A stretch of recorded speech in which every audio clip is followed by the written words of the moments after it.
Miami Sports Music's #1 Miami fan morning show, Clap Blackers. I'm your host, Stephen D. Part 3 of the morning show. This morning, we got my man Cameron 954 in the building.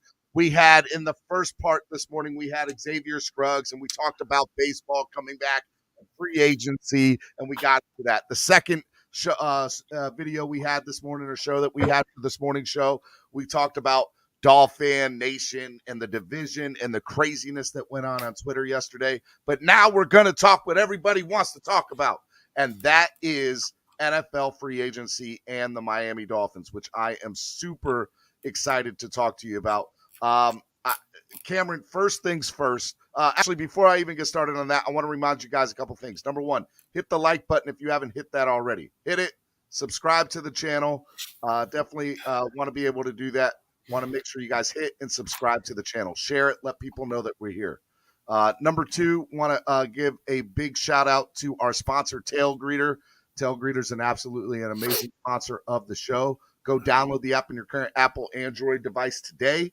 And just a reminder, baseball season is right around the corner. Opening day, Tail Greeter is going to have a lot of stuff going on, so make sure you guys go to the app, Tail Greeter, today. Download the app. Got a lot of stuff going on with them. If you guys want to donate to the channel, help the channel grow, 3 different ways you guys can do that.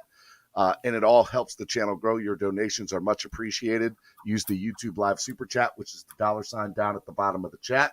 And you guys can also use Cash App, which is $sign MSM Podcast Network, or PayPal, which is MSM Podcast Network. All right, first things first, I want to get started in talking about what the Dolphins have done so far, and I want to get your thoughts on everything, Cameron. And I'm going to allow you all the opportunity to come on and talk about this too. I want to ask you, what have you thought about the signing so far for the Miami Dolphins? I think Greer is following a great plan. I think I like what he's done in terms of filling areas of need, while at the same time not overpaying for players that fill those needs. It is really evident to me, and I said this last night to somebody, that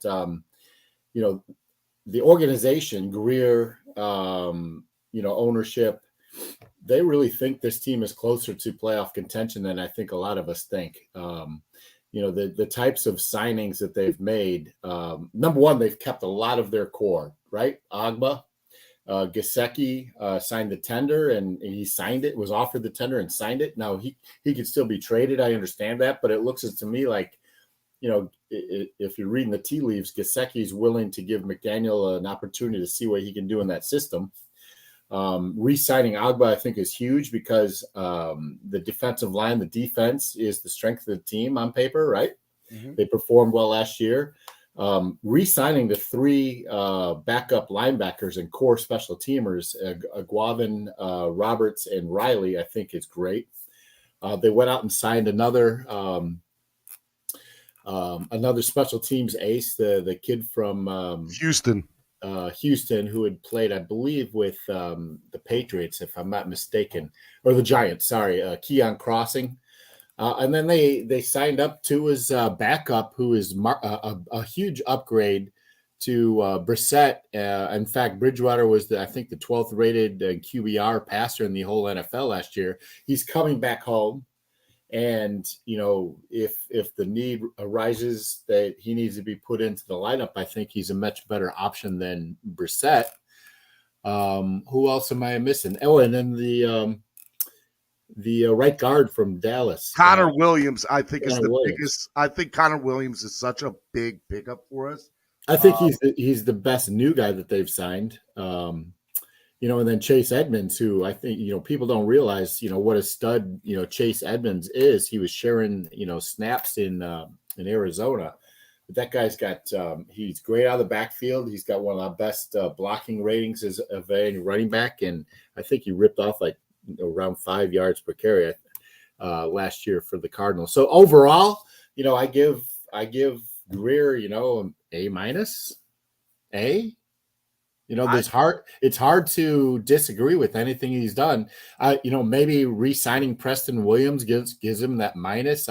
Preston Williams has done nothing in my eyes to warrant a new contract, but he's kind of the unicorn, and maybe McDaniel likes him enough to bet on him again. No doubt, 100%. I do want to say the Connor Williams pickup is something that I think is going to be a major. I think it's an upgrade. Let's just put it out there, right? He's somebody who started in Dallas for them. I think we got him at a steal of a deal because if you look at the offensive linemen, the centers, and the guards, he was number 6 or 7th on that list.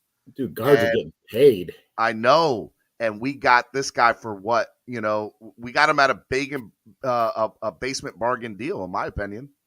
Yeah, $7.5 million fully guaranteed, 2-year, $14 million deal. So, but the second part of all of me saying this is that Greer is doing this smartly as well. He's not overpaying. He's managing the cap for the long haul, because whether it's Tua that has to be paid another contract, your QB1, if Tua does, what the team thinks he does, can do this year, and become that solidified franchise quarterback, you're going to need to pay that guy.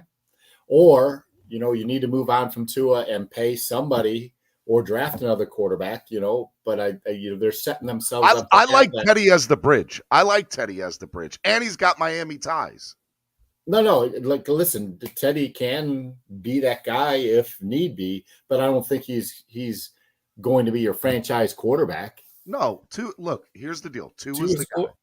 Tua is the guy right now. That's point blank. That's what it is, right? And Teddy is somebody that I believe that if Tua goes down, Teddy can fill in and he'll be fine, which I think is and that's more than what I could. I am more confident in Teddy than I ever was with Brissett. Yeah, that's what we're saying. We're saying the same thing. I still think there's some actions that need to be took, right? Like I like the pickup of Cedric Wilson from the Cowboys. Agreed. But I want to see Matt Collins re-signed. I want to see Matt Collins re-signed. That's such a big thing for him to do, is him getting re-signed. I think, the focus continues. It has to be, either you trade for Lael Collins if the price isn't too high. He's getting released. They would have already traded him if that was the case. If that's the case, or if you trade for the guy, at least you secure the rights to him. If he's released, then it's open bidding, and I don't know if the Dolphins are willing to outbid somebody else for a right tackle, especially when you have potentially Liam Eichenberg, they can groom to be your starting right tackle. JC Treader, the guy that the center that was released from Cleveland, I think makes a lot of sense. Not only gotta realize we only have so much money. I think we have $21 million at the moment left over, and some of that still has to be used for the draft. About 11 or 12 does, right, for the draft. And here's the other thing too, and I want to get to this. There's cuts that can happen. And so we could clear up another 20-something million in cap space. But the question is, who do you cut? And now we got to start bringing guys in at bargain basement deals, right? Like I want to bring Matt Collins in again, but can Matt go out and get more money somewhere else? I think he can. So what are the odds? I don't know about that. I mean, look, to me, it doesn't. Unless he goes signs with the Jaguars, who was overpaying everybody under the sun. Did you see what they paid for Christian Kirk? Absolutely unreal. Dude, unreal. What he did. One of the things that I thought was very interesting was Baker Mayfield late last night sending a goodbye letter. Man, that was crazy. He's all in his feelings. Dude, he is hurt. And rightfully so. But when they cut Austin Hopper this morning, the tight end for Cleveland, Hooper. I keep on saying Hopper. It's that commercial. It's the Hopper. I really think that I think Deshaun Watson's heading to Cleveland. Like, there's no other reason for it. I'll say this. I think Deshaun Watson heads to Cleveland and Baker Mayfield ends up in Indianapolis. I think Baker ends up in Indianapolis. I think Watson goes to New Orleans. So who's going to be Cleveland's quarterback? Who cares? It's Cleveland. No, I got you, but it's very interesting that you say that you think Deshaun goes to. Well, oh, you know what? Matt Ryan could go to Cleveland. Why? I mean, Matt Ryan's going to stay in Atlanta. Baker's going to stay in Cleveland. This is all hypothesis. It's what and who's comfortable enough, trading for Watson, and who's to say Houston's even going to trade the guy? Like, he's still under contract with Houston. No, 100%, 100%. All right, I want you all to know that, hey, I want to bring you all on. You guys are going to chat with Cameron and myself for a little bit.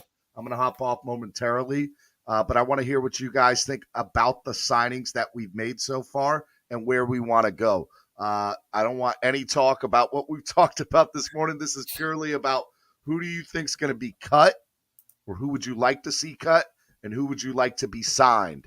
Who are some players you'd like to see signed, and what the Dolphins need to do from the standpoint before we get into the draft, because there's still a lot of people that are available.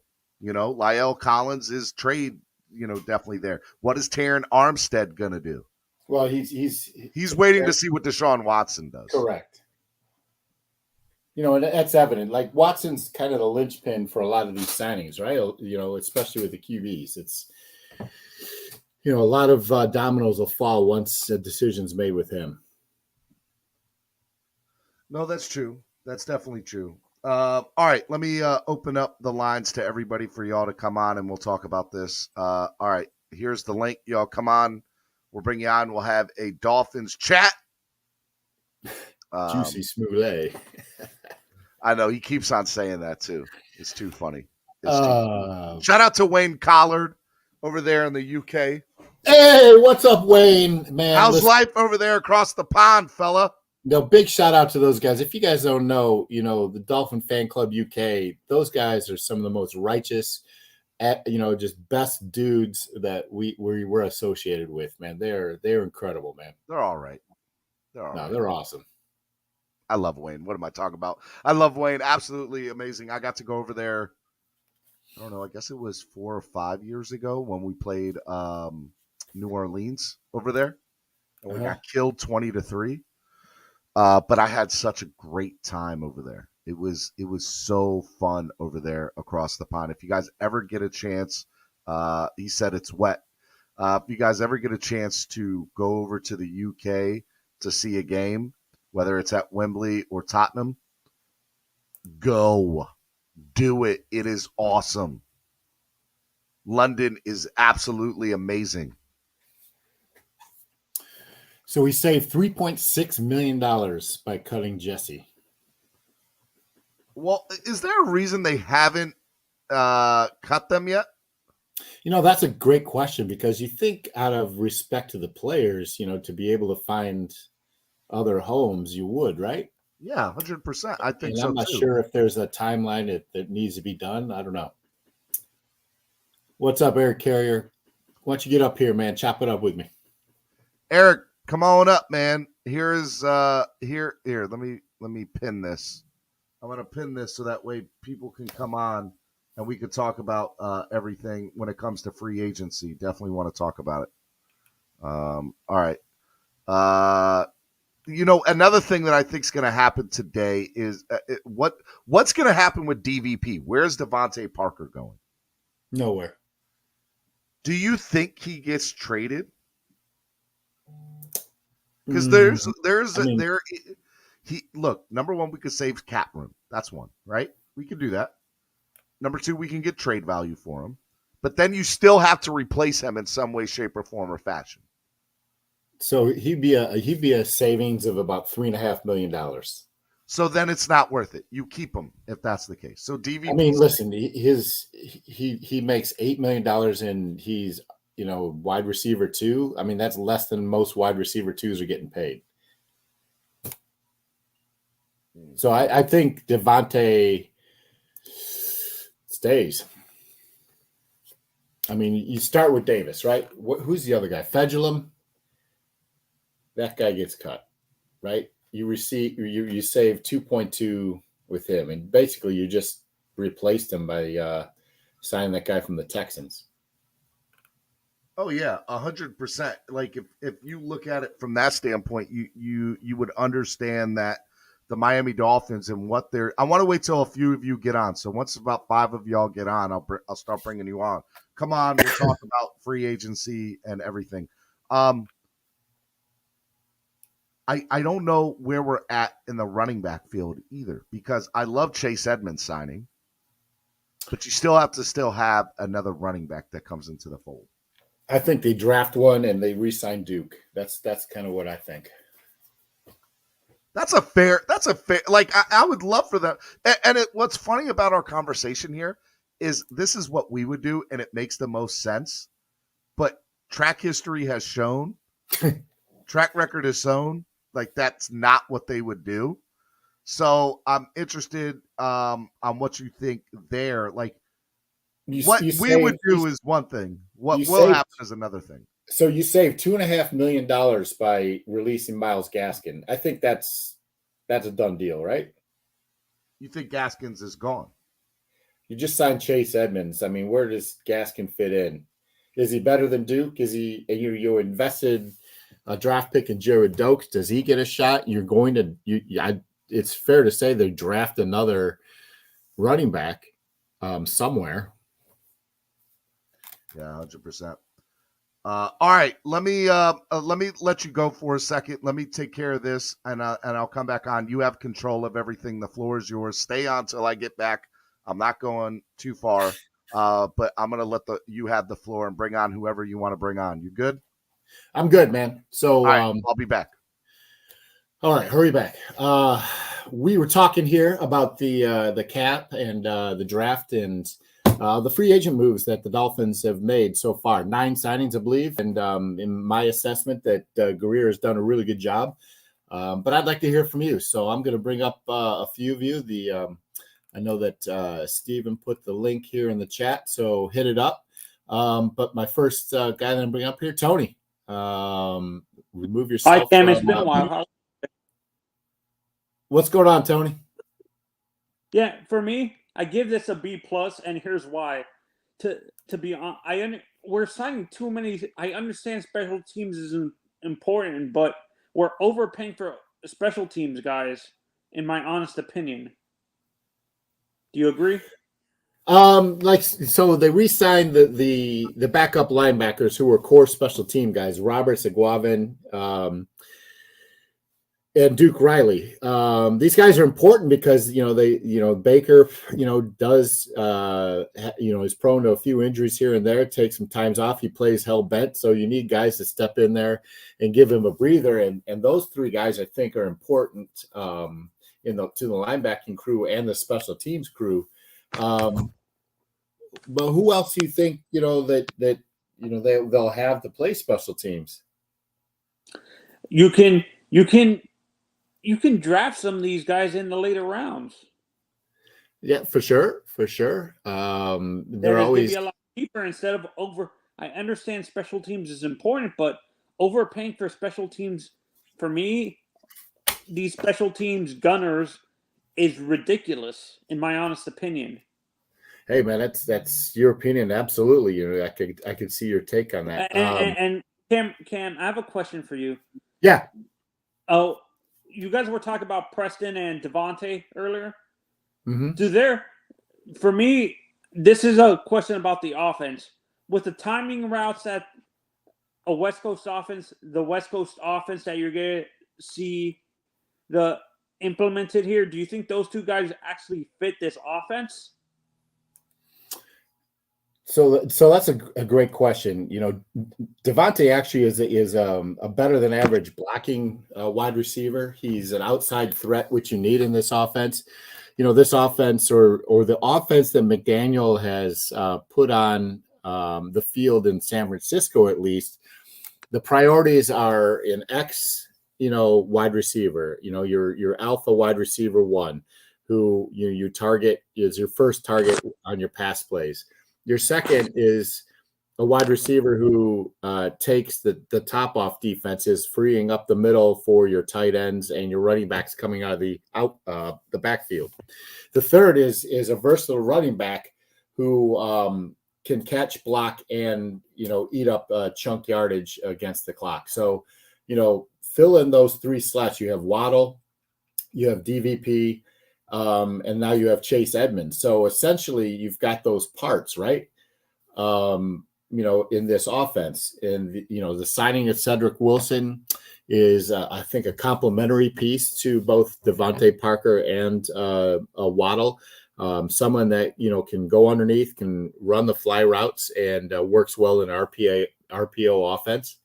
I don't want to run an RPO. That's a gimmick offense to me. RPO only works in college. It's not going to work in the pros.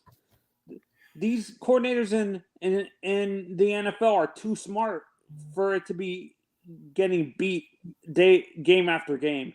I should take that back and not say so much of the RPO offense. Obviously, McDaniel is a run-first offense, but he does incorporate run-pass option elements to the offense.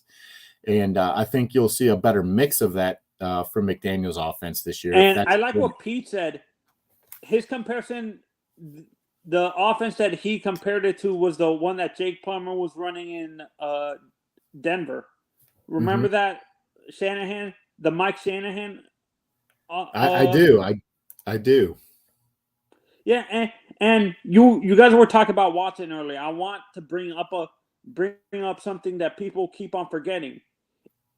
No, I don't think the NFL can void his no trade clause, even though he has had issues off the field and stuff like that, because the NFLPA would get involved, and I don't think he would waive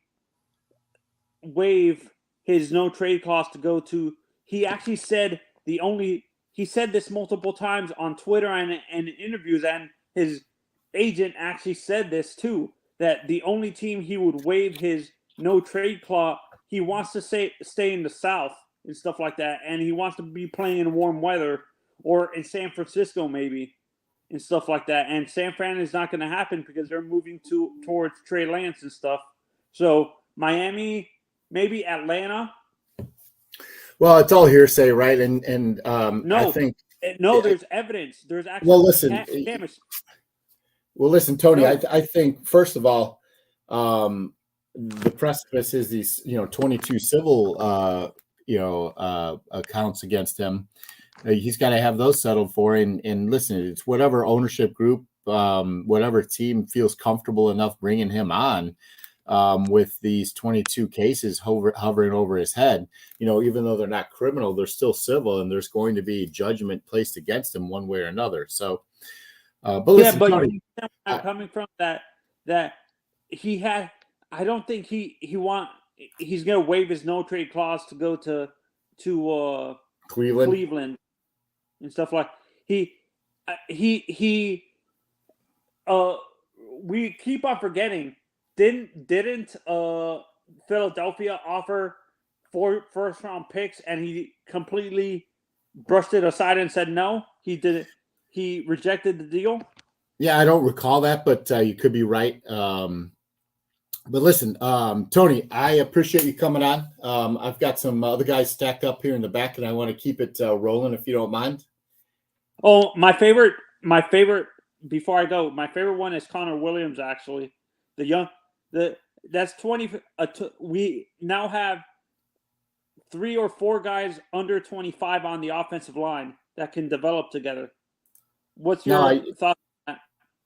Yeah, I like that signing a lot. And Connor Williams is a really good guard. He had inflated his penalty count a little bit last year, but the prior years, 3 years prior to that, his penalty count was all. If you analyze too, Cameron, and if you go to his tape in college, the offense they were running at Texas actually relied on him to do pulling a lot because of the running backs they had and stuff in Texas. So he had to pull a lot in that spread offense that Sarkisian ran. No, I agree. And I love the signing. He's a road grader. He's a good blocker. He pulls. He's athletic. I think he's just what this right side. Does that mean Solomon? Do you think Kinley's gone then? with No, signing I'm not saying that Punter? Kinley's gone, but I think Kinley sticks around. He's still on his rookie contract, to battle out, for maybe one of the other positions or a backup position. But we'll see. Okay, Absolutely, thanks, man. we'll see. Have a good day. Anyway, Tony, have a great day. I appreciate you getting on here and listening. And I'll bring up a couple other guys here. Epps, what you got to say, my brother? What's up, Cameron? Can you hear me good? I can hear you good, man. How are you? All right, good, man. Good. I agree with you on the free agency grading so far, but I haven't heard a lot of people talk about J.C. Tretter, and I really think this is a name. It would be. I mean, I know Michael Dieter. Everybody thinks he's going to be a great center, but J.C. Tretter is the top center out right now. Oh, And I couldn't agree with you more. Like when this guy was released, I think his market had to be huge because he's a top 5 center. He's been consistent. Not only that, he's a leader in the locker room. He's a leader for the players. He's somebody that would bring stability to not only the Dolphins locker room, but I would think potentially Tua. I think absolutely. He's a clear upgrade over Dieter. Another thing I'm crazy about is, like, do you think there's some kind of issue with Solomon Kinley off the field or something? Because he went from his rookie year to last year, he almost was disappeared, and now we're drafting Connor Williams, or we're, not drafting, but signing Connor Williams. So I'm kind of thinking that maybe there could be some kind of underlying issue with Solomon Kinley. I'm not sure. Because I just don't have that information, but there's a new coaching staff and a new offensive coaches, and I'd like to think that they would be able to analyze and give everybody the opportunity to win a position. But to your point, they did go out and sign Connor Williams, and listen, it's no secret the offensive line needed a clear upgrade, and Solomon Kinley was part of that offensive line. Yeah, I agree. Like I said, I agree with everything you said. I just want one more nice signing, like a J.C. Tretter. I'm not on Terron Armstead. I do not want to get Terron Armstead because of his injury issues. But I'm really high on J.C. Tretter. I also think we should re-sign Duke, like you said, draft Kenneth Walker III or a Spiller or a Bryce Hall at 50, and Mike McDaniel is, he's doing his thing. I think. I think that you're, like you said, it's going to be a zone run offense with a little RPO dribbled in, And I think, I think that's exactly what it's going to be. But I think J.C. Tretter, which I don't hear a lot about, a lot of people are talking about Terron and all that. I really think he would be huge for the Miami Dolphins. I think he would set this offensive line right where they need to be. It's funny. I was watching Maurice Jones-Drew on the NFL Network, and he really, really thinks that the kid from Iowa State, what's his name, Bryce Hall, right? Yeah, Bryce Hall. Yep. Yeah, will be the type of transcendent running back for a franchise. A 3-down running back that blocks, that catches the ball wonderfully, soft hands, great wingspan, and is also a truck between the tackles. If the Dolphins go ahead and select somebody like that, man, it could be a franchise altering, not only for the team but for Tua, right? Yeah, absolutely. Same with those are my top 2, Kenneth Walker and Bryce Hall, in my opinion. And so that's so overall, what would be your overall grade so far for Greer and the Dolphins, and why? As of now, I'm going to say it's a B+. Because Chris Greer is doing his thing. He hasn't overpaid for anything. He's doing his kind of bargain shopping, but it's looking good. I like the Chase Edmonds, like you said. I love that signing. He's a physical runner, that guy. If you watch him, he always runs physical, and I love that. And I like I said, I give it a B+. I want to see one more offensive lineman to solidify this offense, because we're going to be running this zone offense, and Tua's going to need all the help he can get to get back there. Like everybody said, he just needs more. He's going to need time. If we're going to have to, because I'm not talking about Deshaun Watson. That's all. That's what, you know what I mean? That's done. Yeah. I'm saying we go forward with Tua. We need to give him all the help he can get. and hopefully he makes the next step this year. That's my hope. No, But do I believe it? Do I believe it is a whole nother conversation. But my hope is he makes the next step under this Mike McDaniel offense, and we, this running game gets going, and we get, like I said, I agree with DVP too. Also, I think we keep him unless we make some kind of huge trade and he gets thrown into the package. I think we keep DVP as well. So I agree with mostly everything you said. I just wanted to, iterate the JC Tretter. I mean, people are sleeping on this guy, I think. And I just don't see a lot of Dolphins talk about it. And I think that he's just such an upgrade from Dieter. And I just love the guy. I just watch. He's just so good. Yeah, I agree, man. Well, listen, man, Epps, I always appreciate you coming up here. I know Steven does as Cameron, well. I love nothing but love for you, man. I love that you helping Steven out and everything, man. I love you guys, man. You guys be good and keep doing your thing, my brother. And hey, congratulations on your daughter with the swimming, man. That's awesome, I appreciate bro. that. I appreciate the love always. All right, brother. All right, have a good day. Take care. Hey, man, that was good to hear from Epps, man. Some good points there. And, I agree with someone who said, especially maybe drafting Bryce Hall or, that bell cow running back, at least in the first year to share some touches with Chase Edmonds. But I'm going to bring up Lewis, man. Lewis, how you doing today? Hey, what's up, Cam? Thanks for having me on. Absolutely, man. How are you? I'm good, man. How are you? I'm good, man. We're just chopping it up here about the free agent season and what Greer and the Dolphins have done so far. What's your take? I kind of agree with everything you said and what Epps was just saying. I'd probably give it a B+. I love the Chase Edmonds signing. I don't think he's going to be our RB1 per se. I just like the fact that he's a great runner, but he also gives Tua a great option coming out of the backfield. I mean, a lot of people don't mention he's a great pass catcher. And with his size, you just like him and Lynn Bowden. You could put Lynn Bowden in the slot. You move Jalen Waddle to the outside. I would keep Devontae. I know he's injured, but, listening to a lot of people want Terron Armstead. Devontae's on the field more than he is, and everybody wants to pay him $22-23 million. I just think that what Chris Greer's doing, it, like Ep said, it was bargain basement. I don't even think it's bargain basement. One thing I do love about what Chris Greer does, he's always done it. Even his signings, you look at the money he's spending and the way he designs the contract, it's beautiful. Even the Agba signing, he gives us cap release for future years, even with signings. And that's what I think I love. Like the Connor Williams deal. 2 years, $12 million or $14 million. I mean, that's a great deal for Connor Williams. It's a great deal. I couldn't agree with you more, especially, looking around the league and seeing what some of these guards are getting paid. Man, it's crazy. And then for us to, for the Dolphins to get Connor Williams at, 2 years and $12.5 million, I think is a steal. Oh, absolutely. And like Cedric Wilson, the Cedric Wilson day, when that first day of free agency, you look what Jacksonville was doing, signing receivers to crazy amounts of money. And you get a guy like Cedric Wilson for 2 years or 3 years, 23.5, 24 million. I mean, that's another great deal.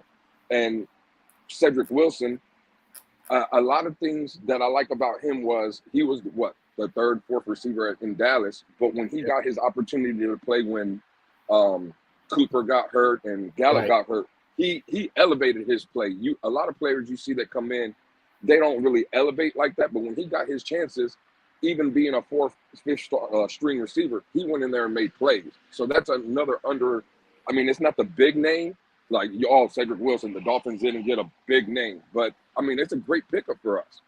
So listen to this. So, and I agree wholeheartedly with that, man. So, last year, 45 receptions, 602 yards, 6 touchdowns. And the key here is that he returned 11 punts, which, I know the Dolphins are looking for somebody to, to solidify that kick return game.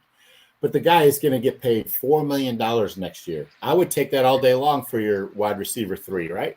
Oh, absolutely. Absolutely. That's what I'm saying. Chris Greer, I'm not saying is a perfect GM. And, everybody, I mean, I make mistakes all the time. So, I mean, if we're going to hate people or blame people for making mistakes, that's just human nature. But I actually honestly think Chris Greer is doing a great job in this free agency, not spending the big money. I would look instead of like a Terron Armstead, because I do believe we do need veteran leadership on the offensive line. But I would more look at like a Morgan Moses, Eric Fisher, something like that. And then with Mike McDaniel bringing in his experience in the run game and all the offensive coaches that we brought for the offensive line, maybe I'm thinking maybe Mike McDaniel and this coaching staff believes in some of the young guys that we have. Even with like re-signing Mike Gesicki, everybody says he can't block. Well, maybe these guys see something. I mean, he's a great elite pass catcher. Maybe they think they can work with him and make him a better blocker. Well, Same thing with. Yeah, that's a great point. Maybe they don't need him to block in this offense. Although I will say, San Francisco had 2 tight ends that were ranked in the top 4 in pass blocking grades. Right. So it is an integral part of their offense. But maybe, McDaniel, it's very key that you listen to what he says. In his interviews, he has said that he's gone into teams and molded offenses around the player's strengths. So, I'm sure that Gesicki knows this. He wouldn't have signed that tender, right? Like, he maybe already is trusting in McDaniel, at least for this next year, to see what he can do in this offense. Absolutely. And he is trusting. You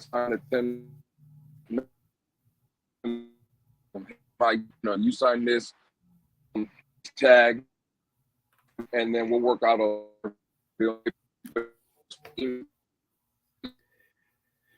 Hey, Lewis, I'm losing you a little bit here now.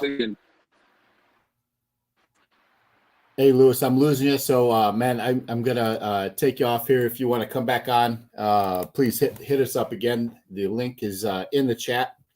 But please come back on if you want to, finish your thought there. So anybody else wants to come up here? I know that Batman says he's going to come up here in a few minutes. Esta, come on up, man. Let's chop it up for a minute. I know some of you guys got some opinions over here in the chat.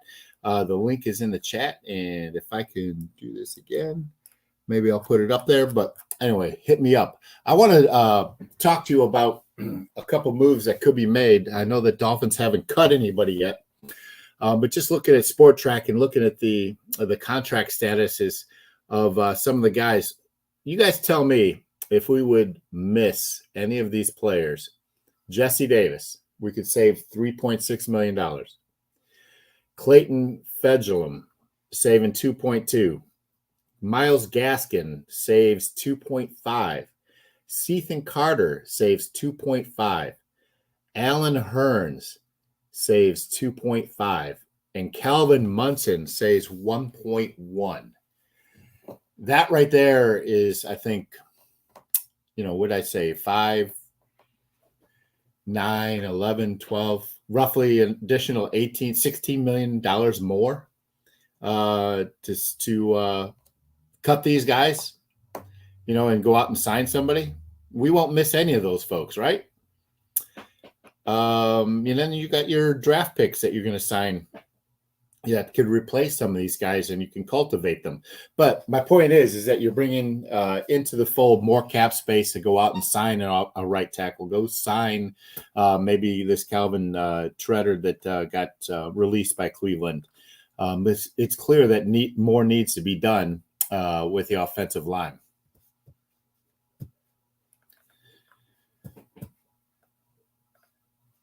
So, anybody, you guys we got 75 people watching here. Hit that like button, donate. We put the donate button up there. Anybody wants to come up here and chop it up with me, talk about the salary cap, talk about our free agent spending so far, talk about what we want to see done in the draft. Come on up here. I can put the link in the chat again. And we can go from there. Where did he do that? Stephen D. Where'd you go, my man? There's the chat. There's the link. Hit it up. And come back in.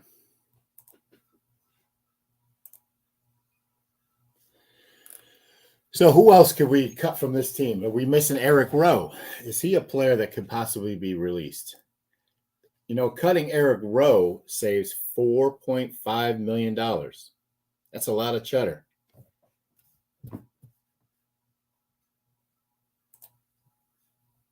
Chef Jew, what's good, my man? It's good to see you. Sheldrick Redwine restructured his contract for a 1-year deal. I like that. He's another special teamer. He's another depth piece. And the quality depth piece is exactly what, Greer is building on this team, carryovers from last year. Remember, this team went 9-8. It wasn't that far off, and our depth is, we need quality depth. A starter goes down, quality depth steps right up. Sheldrick Redwine, he made some plays last year. I remember him, he showed up on film a couple times, especially on special teams. So again, we release Eric Rowe. Why would we release Eric Rowe? Is there somebody there? Nick Needham, is somebody Noah? Does he finally take the step, or do we release Noah? He's not, he doesn't save any money. He actually counts against the cap, like $2.5 million if we cut him. Is Robert Hunt somebody that's on the bubble? We mentioned Solomon Kindley earlier, but Robert Hunt, still on a rookie contract, would only save $400,000. What about Adam Shaheen? Is he somebody that's integral to this offense? He's one of the better blocking tight ends. He would save $1.8 million, but is his return on that investment better than what we would say, in savings? I don't think so. I think Shaheem stays around.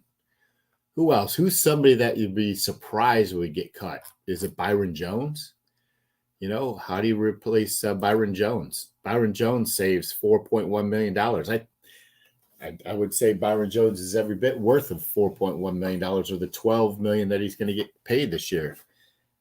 So I think he stays. And Byron Jones is an integral part of this defense. Without Byron Jones on that other side of X doesn't do what he needs to do. He's not prowling and getting the interceptions that he does. Byron Jones is locked down, the other side of the field, and allows X to do what he does. There's a reason why Byron and X are the two highest paid players on this team. And that's, because it's a pass-heavy, pass-friendly league, right?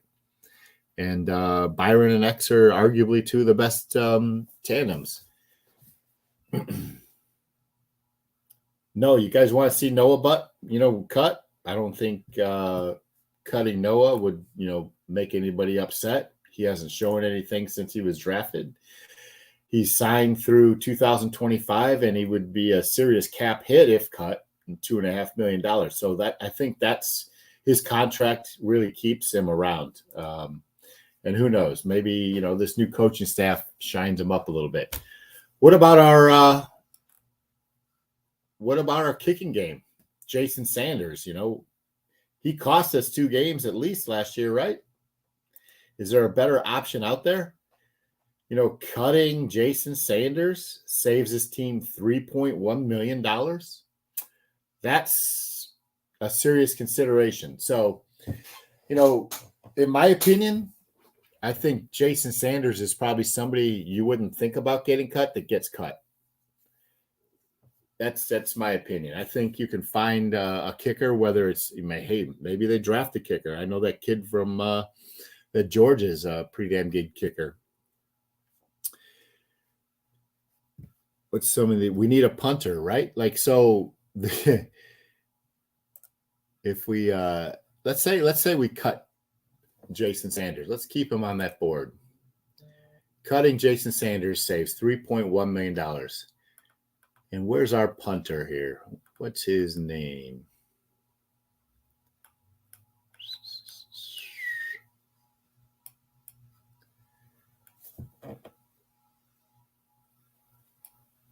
Lynn Bowden definitely makes the team, right? He's not getting cut. Greg Little, does he get cut? Greg Little saves $1.5 million. I don't know. Greg Little performed well in that last game last year. I would like to think that he gets, a shot at maybe that right tackle spot or a tackle spot. Miss Finns, why don't you get up here, man? Chop it up with me for a bit. Hey, if they sign Shredder, does Michael Dieter get cut? He saves $2.5 million. I couldn't see that happen. Andrew Van Ginkel, does he get cut? I don't think so. Saving $2.5 million, to cut Van Ginkel, I think he sticks around. Hell, does Austin Jackson get cut? No. He would count against the cap $4 million if we cut him. I don't think that's happening. Someone mentioned Adam Butler. Adam Butler would save the team $4.1 million. Miss Fins. I feel you, hon. Hey, Adam Butler could be cut, right? Is his production worth $4.5 million or $4.1 million? Maybe not. So anyway, 83 listeners, watchers, man, we appreciate y'all. Hit that like button. Get up here, talk about what you think about the draft. Let's keep this conversation going till Stephen D gets back on.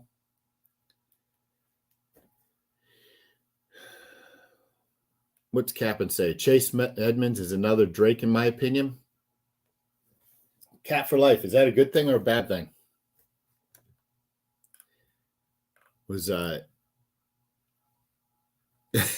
Thanks, Epps. I appreciate the feedback there. Steven left Cameron. He did. He left me out here, man. Batman, come on. I got you for the next 3 minutes. And we can talk about some of this. So, listen, is it realistic that the team cuts 12 players? I don't think so. But cutting Jesse Davis saves $3.6 million. I think that's a no-brainer, right? Cutting Clayton Fedgenham, I think, is a no-brainer. $2.2 million. Cutting Myles Gaskin, I think, it's pretty safe to say that he would be gone. 2.5. Ethan Carter saves 2.5. Alan Hearn saves 2.5. To me, those are the first 5 guys released. Adam Butler saving 4.1. I think that's safe to say he's gone. I can't see them moving on from Jackson. Austin Jackson, I think, he's still got some potential there, and he would count against the cap if they cut him. So why would you cut him? Let me find him here. But Adam Butler's a big one. $4.1 million, man, saved if you release him.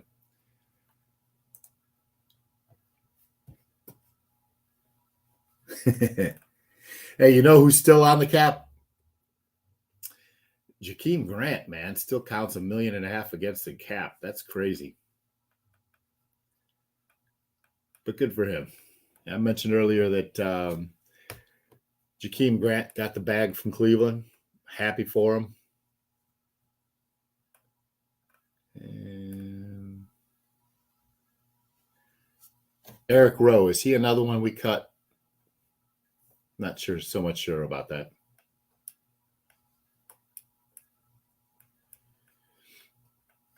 Who else can we? Zach Seiler, we love, man. He's not going anywhere. We talked about Adam Shaheen. These are good core guys. Greg Little, I could see him getting cut.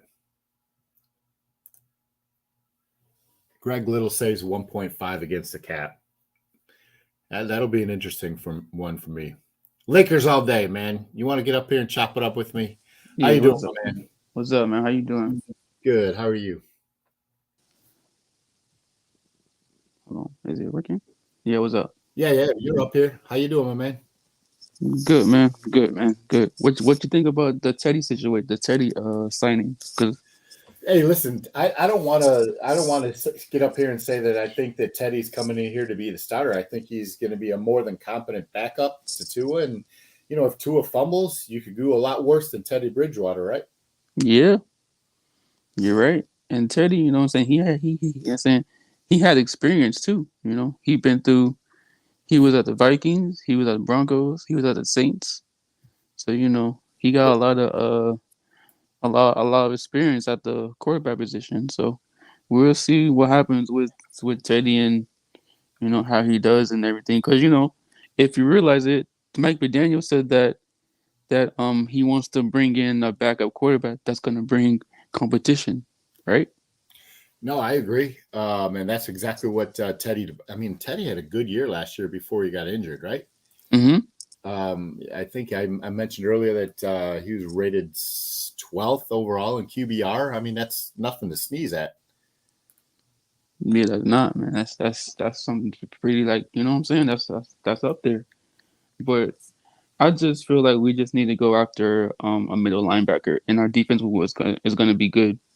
Because once we get the middle linebacker, because like we have everything else, but the middle linebacker, you know. So it's like saying last year, right? Our defense, we were good, and now this year they got a coach that's gonna worry about offense.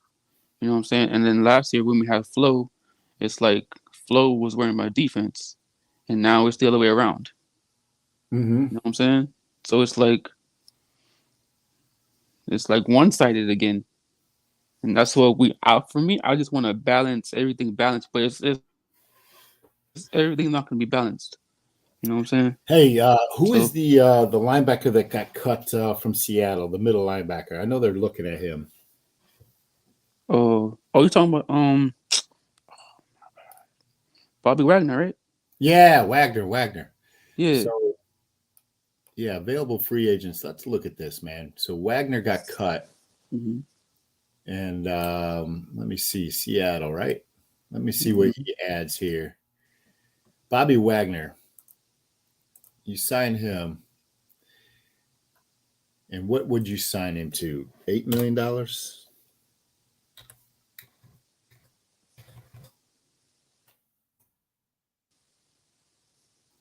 You know, I mean, he would cost some money, but he would solidify the middle of that. To your point, the middle of the defense, right? Mm-hmm. Yeah. 'Cause he's a good middle linebacker too, and that's what we need. You know, and plus Baker, he was off the, like, you know, he was either right or left end linebacker. You know what I'm saying? So he doesn't have to be in the middle no more if we get Bobby. But I just don't want the Rams to go get him. Feel me? Because you know the Rams, they gonna try to go get Bobby in. You know. Yeah, no, I agree, man. Bobby Wagner would be good. Plus, he's a veteran, like you said, a veteran presence in the middle there. He would bring Mm-hmm. leadership to the locker room. I like him more than the Miles Jack potential signing. I'm not a huge Miles Jack fan. He's got some injury history, and you know, I don't know, you know, if he would bring a whole lot more to this team than what we currently have. But I think Bobby Wagner would. Mm-hmm. You know, but how would you rate the what Greer's done overall in terms of a grade? I know we don't have any like big name free agents, and I know like some of these signings are like two-year deals and like 1 year deal. Mm-hmm. But I mean, if we get Bobby Wagner and probably get like another wide receiver, maybe like Allen Robinson, and maybe trade somebody else or whatever, and I Mm-hmm. feel like we're gonna be okay.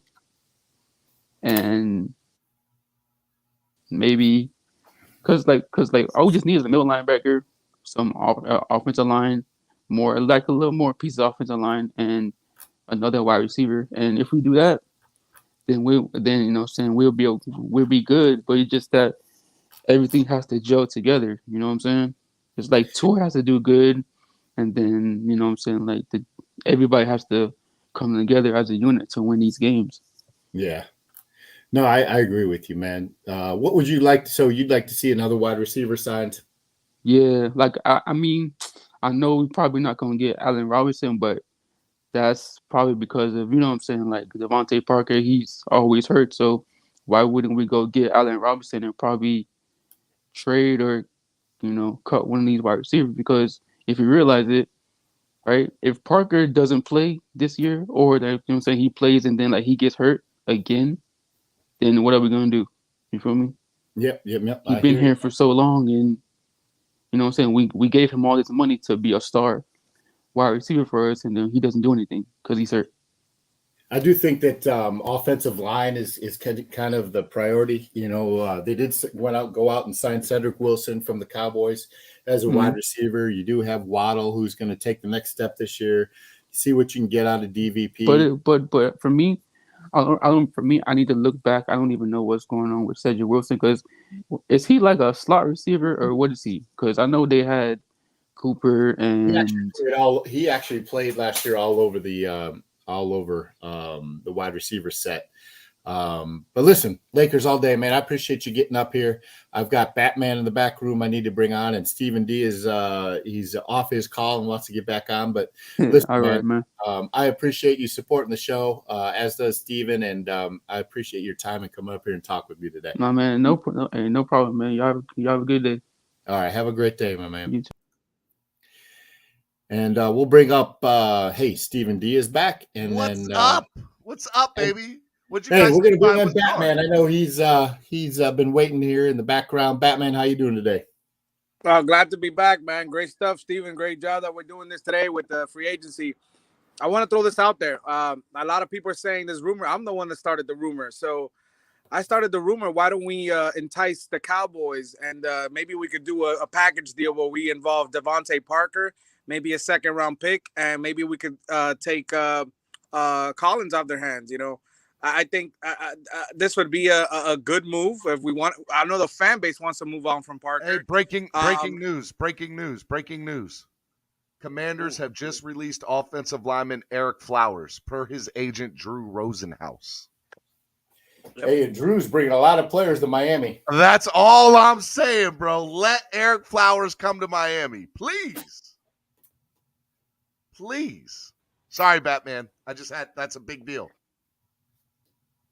That's a big deal, yeah. So I mean, look, right now, I'm being honest. I can you guys hear me okay? Because I know we're good.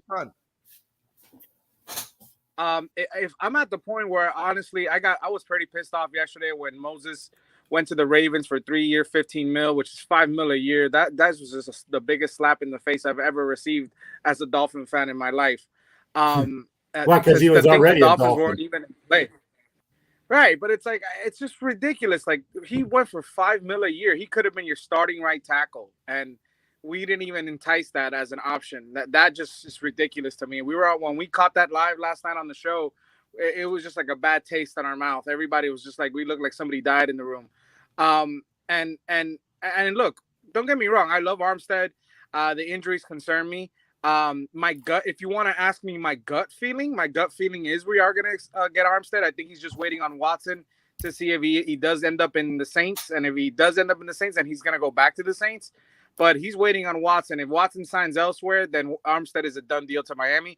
I know how the fan base feels about it, and they're mad. They're going to be mad because they don't want to spend that much on a lineman that has injury issues. But that is it's concerning, but it's probably going to happen. Listen, I told everybody Gesicki was going to sign 3 weeks ago. Everybody said I was crazy. Gesicki signed. So I'm just I'm prepping the fan base.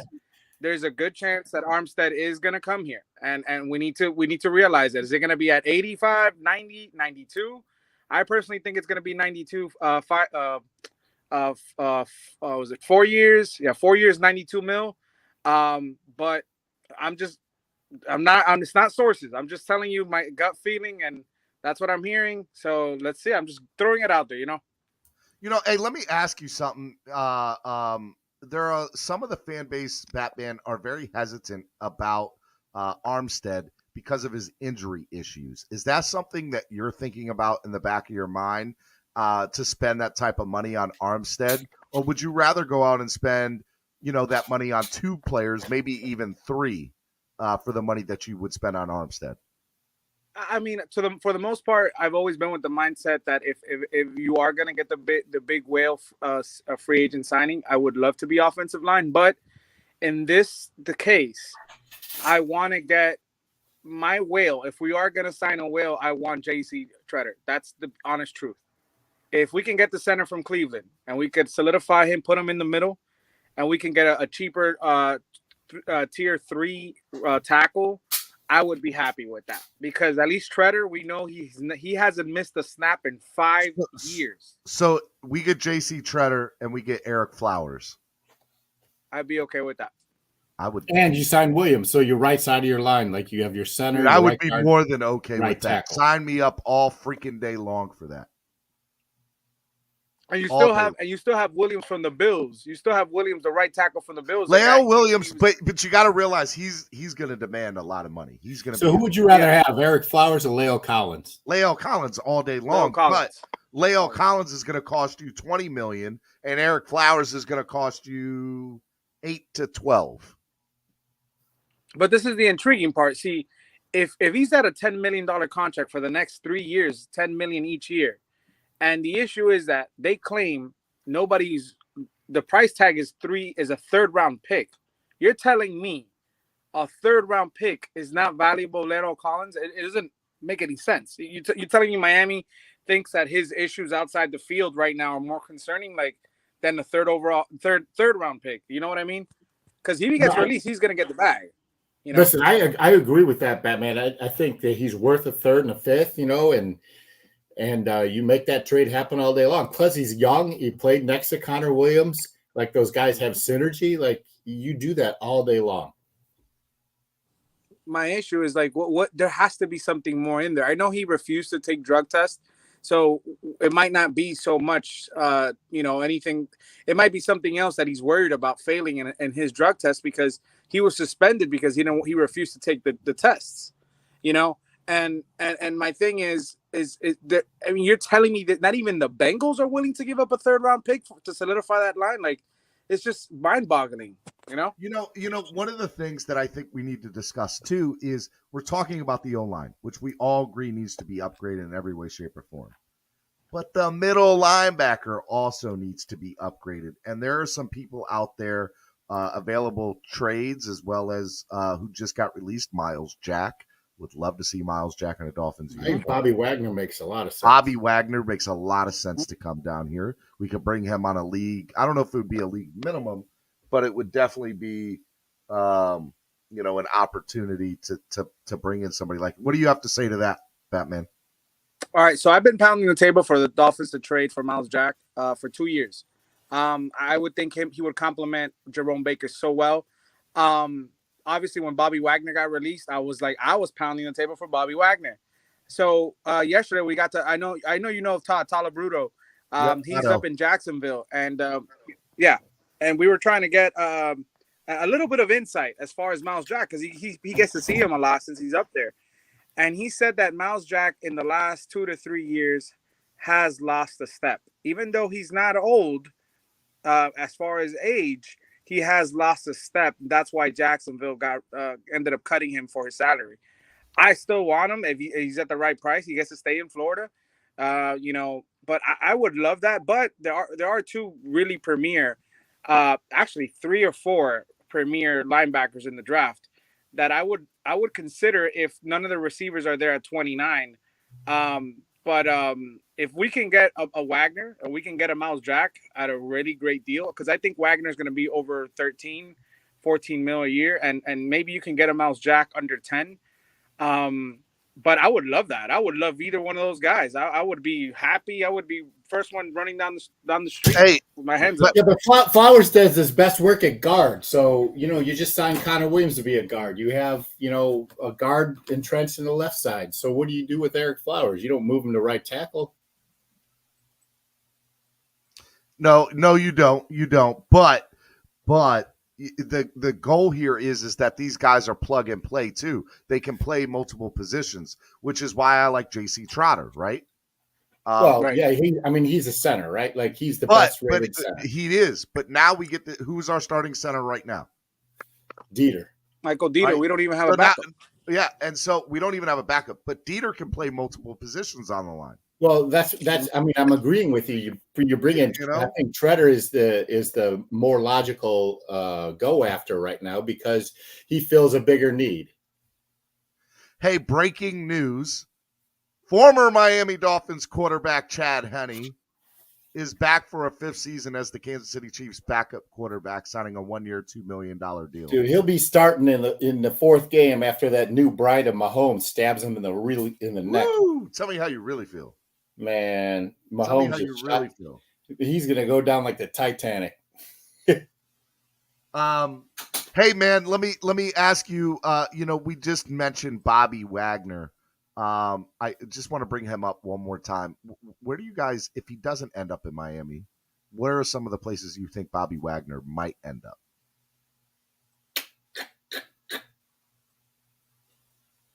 Nowhere. He's just not going to play no more.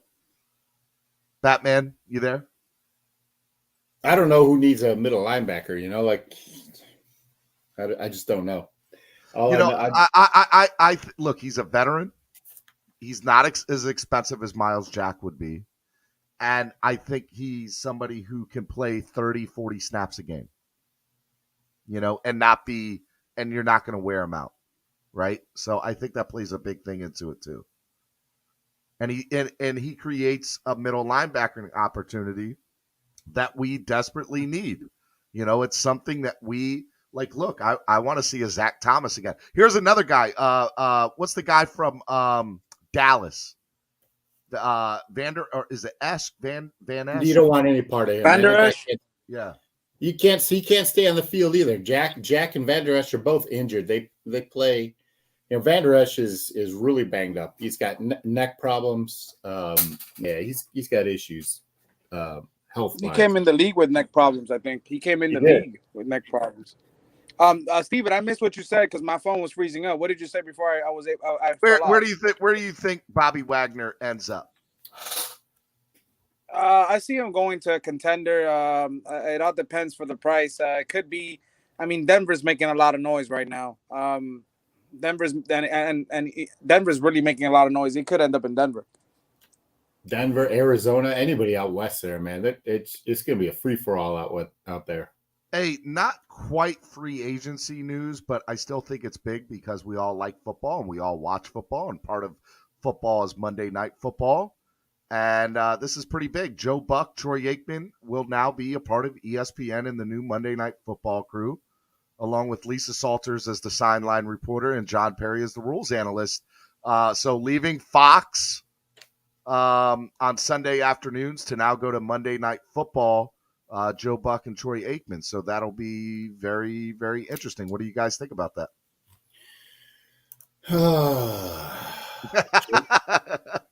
And look, I think they're better than what we've heard on Monday. Like, I've enjoyed the Peyton Manning cast, the Manning cast. As long as I don't have to listen to Chris Collinsworth, man, that guy makes why does he get so much hate? I love Collinsworth. I agree though with Cameron.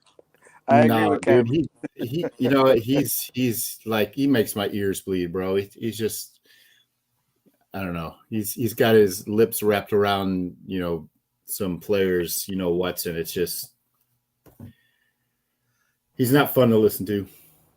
Look, I am excited. Joe Buck and Troy Aikman are on Monday night. It'll make Monday night a lot easier to watch than what it's been over the last several years.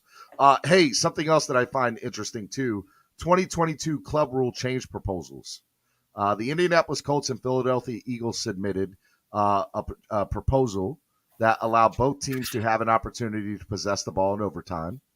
And the Tennessee Titans proposed a rule, allow both teams to have an opportunity to possess the ball in overtime unless the team with the first possession scores a touchdown and a successful 2-point try. What do you guys think of this, the overtime rule proposals? Batman, take yourself off mute. Cameron? I'm having connection issues. Can you guys hear me? Yeah, we can hear you. Go ahead.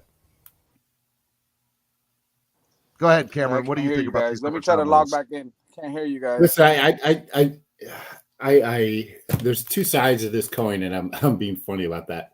It's decided on a coin flip, right? If you score and you win the game, you score a touchdown, I think. But on the other side of that, your defense needs to stop the team. I do think from a fan's perspective that you should give both teams the opportunity to score, and like college football, just let it play until somebody does get stopped. Miss Finn says Breaking Commanders also officially releasing Landon Collins today too. So it looks like Washington is clearing up some cap space. Spotrac is saying hearing Landon Collins will be a June 1st designation. So the $12 million of cap space won't be open until June 2nd. And Eric Flowers and Matt Ladanis releases up $16.8 million immediately for Washington. So that's very interesting. $16.8 million, along with what they have, are Washington trying? Like, I know they got after Wentz, but are they trying to go after Deshaun too? Hey, Steven, let me ask you these questions. If the Dolphins released any of these 7 players, would you miss any of them? Okay. We'll go one by one. Eric Rowe. Yes, I would. I like Eric Rowe. But he saves $4.5 million.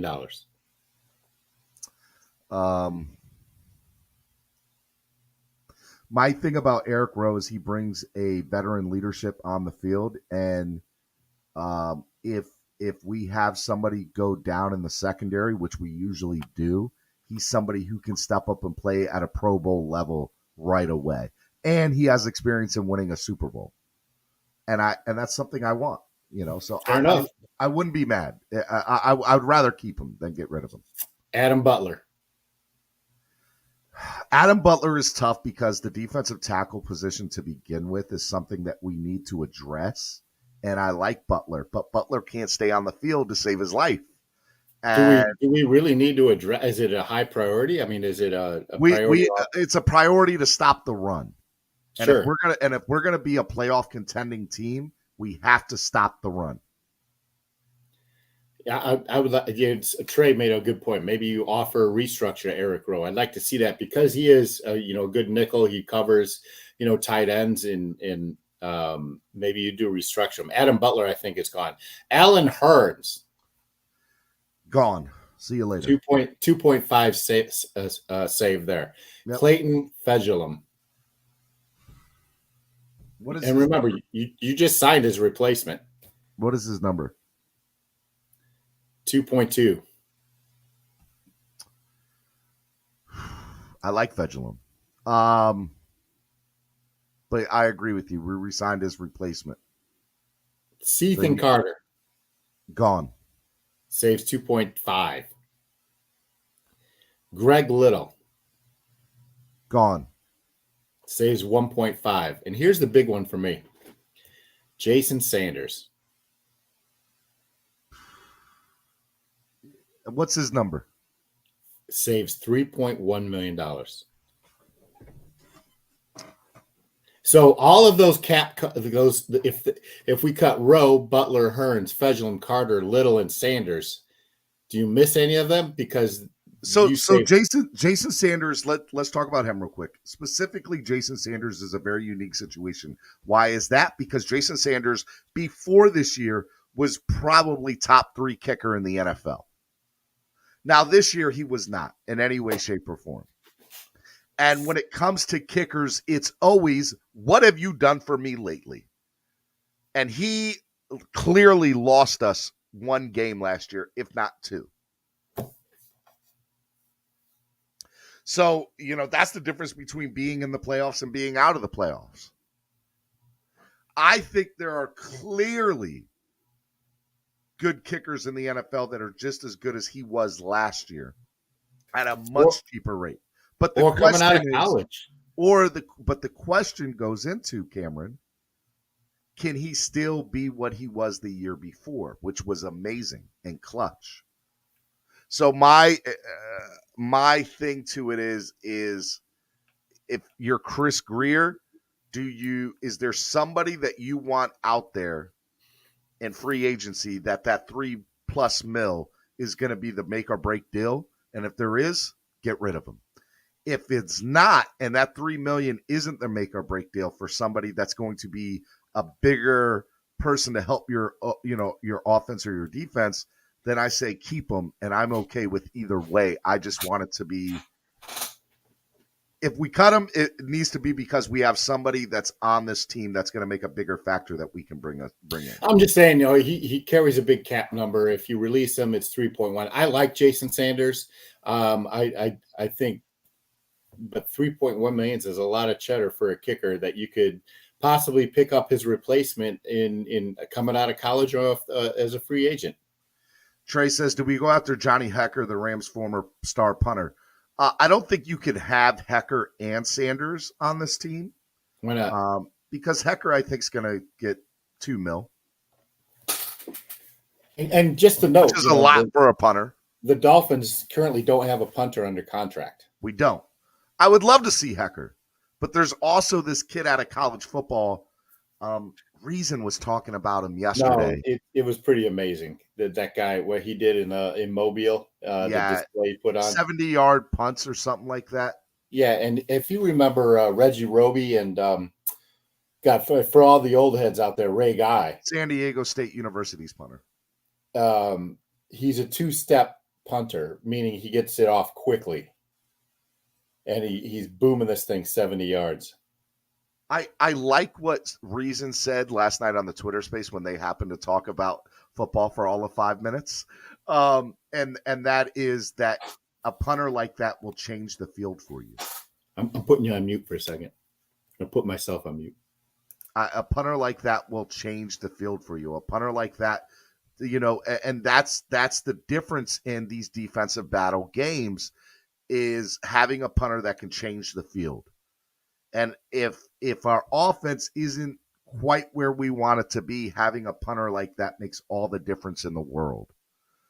So yeah, Matt Ariza is his name, is what they're saying. I would look, Hecker or Ariza, I would love to be the Dolphins starting punter next year.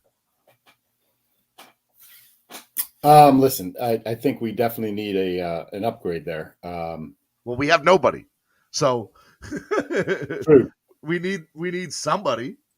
Parladay was interesting because he was a hey, what could Parladay be? Could he be a shell of his former self, what he was before the surgery, before he got hurt in Carolina? But he wasn't. No, definitely punter is somebody that we'll pick up. But, I mean, it's definitely not the priority either. I still think supplementing the offensive line, whether it's at center or tackle, middle linebacker, those are the two big pieces. After that, you know what? If something falls off the tree that you absolutely have to have, someone gets cut that was surprising. Mm-hmm. So, who knows? All right. So to kind of round out the show today, and this has been a great show, I want to ask you, do the Dolphins make a move today for any O lineman, whether it's a trade or signing? Today? Oh, I don't know about today. It wouldn't surprise me if today there was some, that Greer pulls the trigger on something. I definitely think that Leo Collins is worth, a couple draft picks. Why hasn't Dallas moved him yet? Real quick, why is that taking so long to pull? Is it because of the Terron Armstead? Well, he's your starting right tackle. I mean, you gotta find a trade partner. Well, I mean, the rumor is they haven't found one, and they're going to release him to save the cap room. Why? I don't know. It makes a very little sense to me, especially when you just lost Connor Williams, right? So you've got to go out there and find the replacements. Who's out there? Does Eric Flowers, go to Dallas because, Connor Williams is no longer there? Does, it's a circus, right? It's a carousel. And you got to be comfortable with the players you're bringing in before you release one of your starters. Trey asked any word on Chris Godwin. Are you talking about the wide receiver? Wasn't he re-signed by the Tampa Bay Buccaneers? He was re-signed by Tampa that I'm aware of. You know what? It's funny. I was thinking about this today. You noticed Tampa didn't cut anybody, right? Yeah. No one left Tampa. Well, there was rumors that Gronk was going to go to Buffalo, that Jetson was going to go somewhere, and then none of that happened. Nothing happened because they all knew TB1 was coming back. Whatever. Right? Whatever. Listen, hey, man, it's all a conspiracy. This has been fun. I know I want to say thank you to everybody who went to all three of the streams this morning and today. We had a lot of fun. We went a a lot farther, a lot longer than what I wanted to. What's at 1 in the afternoon? A little crazy. Yeah, it's 1 o'clock. So it's no longer a morning show. But it was a new thing, and I'm going to try it again. I think it's great. I hope you guys enjoyed the show today. What I would love for you all to do is go back to the previous 3 streams. Part 1 today, we had the intro. We talked about Major League Baseball. We talked with Xavier Scruggs from ESPN. Part 2, we had the opportunity to talk about the Dolphin and Twitter, YouTube platforms and how crazy this whole thing is and what happened yesterday with TD Finn's Talk and Nick from Performance House. And we got into that, and TD came on, and that was a lot of fun. And then for the third hour here, or the third part, we got to talk NFL free agency. I don't know what you guys talked about. I was gone. You guys could have been talking about me for all I know when I was gone for the time. You guys were talking about me, weren't you, Cameron? No, definitely not. Not at all. Not at all. We needed to keep our viewers. We need to keep our. Oh, okay. Good talk, Russ.